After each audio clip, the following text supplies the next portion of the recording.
main thing I deal with now is just a constant daily headache, and I had a headache for the last 8 months every day. But I was getting migraines 3 or 4 a week. I had emergency surgery on the 24th. Okay. I had C3 and 4 done. C3 and 4 disc was embedded in my spinal cord. It was paralyzed. After about 3 months, my whole right side started atrophying. Yeah, I was 4 months out from competing in the men's universe in the UK. Oh, wow. My whole right side atrophied. Chest went down to the rib cage. Lost 3 inches off my arms. So I went back in. I had compressed 5, 6, and 7, which needed removed. So I had those fused. Then I had my shoulder redone. I tore my bicep, rotator cuff, AC, a lot of stuff done to the shoulder. And my main reason is to get off the opioids. Right. I would recommend doing at least 60 milligrams of CBD, do 20 milligrams 3 times a day. And then as far as your pain, a combination of CBD and THC. And also creams, topical gels that really help a lot for localized pain. There's oral, which I definitely recommend oral for long-term effects, so oral CBD for sure. You can do inhalation CBD.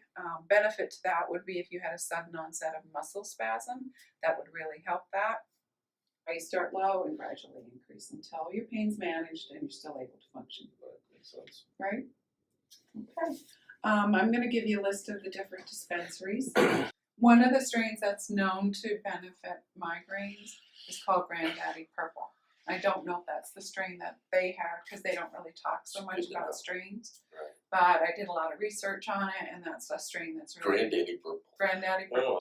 Now, when I have a migraine that's coming on, I feel it coming on. I mean, it would be nice if you feel it coming on, be able to take a pen or whatever and do it then instead of doing it every day when it may not be necessary. No, the pen's for as needed. The THC portion is more like your pain medication, as needed. And the CBD, of course, will be something I take every day. Every single day. Right. Hi. Pleasure meeting you. Eddie? Yep. Lloyd Brown. Nice to meet you. Read Nice a lot to about meet you. So tell me about your migraines. Have your migraines been going on since your accident, or have they gotten worse or they gotten better? Well, in the beginning, they were bad. Right now, they're okay. Like, I've been experimenting with all kinds of headache drugs. None of them really worked for me. Are your headaches worse on one side or the other?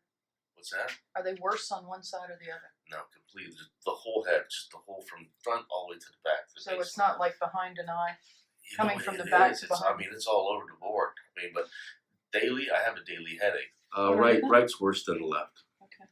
The reason I ask that, when you have that kind of injury, a lot of times you can injure that upper joint, which is 2-3, Right. not to the point that it needs surgery, but the joint capsule can loosen, Exactly. and it can cause a reflex spasm of the muscle called the levator scapula that attaches to the back of the skull, comes down into the shoulder blade, but through the fibers that attach to the skull run the occipital nerve, which provides sensation to the scalp. So, and finding relief is just almost impossible because the oxycodones weren't really touching. They were touching it, but they weren't taking the pain. How much oxycodone are you using today? Right now, I'm taking 4 times a day, 7.5 milligrams. So a couple things I want you to know is that cannabis works throughout the central nervous system very effectively. Its job mainly is to maintain homeostasis or balance throughout the different organ systems. And one of the systems it works most strongly in is the central nervous system. But it also works throughout the immune system and the inflammatory pathway. So the anti-inflammatory effect has been well studied, and we understand how that works now.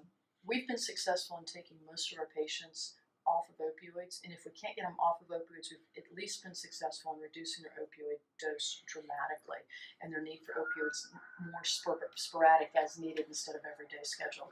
So that's all positive. The other thing I want you to know is that cannabis acts synergistically with opioids, and that's why the opioid need is lessened.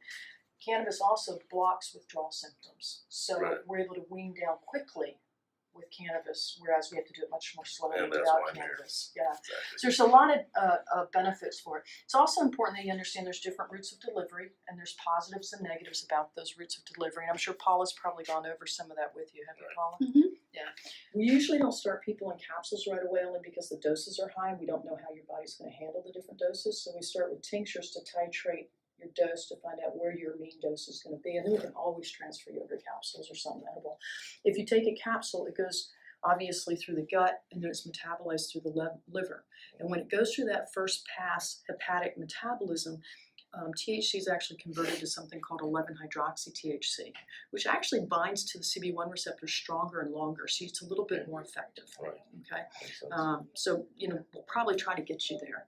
We probably won't start you there. Right. Make sense? Makes sense.